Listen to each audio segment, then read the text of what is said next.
Ang Philippine Navy ay nagpapakita ng husay sa bagong milestone nila, ang unang undocking ng Acero-class fast attack interdiction craft sa bago nilang Naval Shipbuilding Center.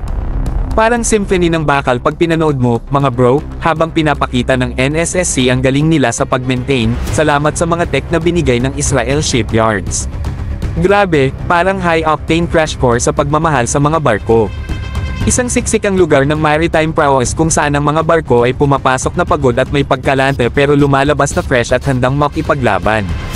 Yan ang vision ng Naval Shipbuilding Center, ang puso ng mga efforts ng Philippine Navy sa pagpapabuti ng kanilang flota. Hindi lang nila aalagaan ang ating Acero-class FAICs, pati na rin sila'y magpapalabas ng mga bagong sasakyan sa dagat, tiyak na mga ngibabaw ang ating maritime muscle sa mga darating na panahon. Pero hindi dito nagtatapos, mga bro.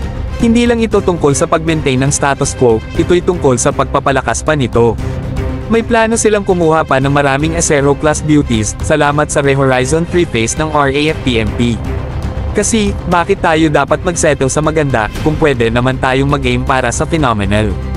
Kaya't mga bro, itaas ang inyong mga baso para sa Philippine Navy at ang kanilang walang tigil na paglalayag patungo sa tagumpay.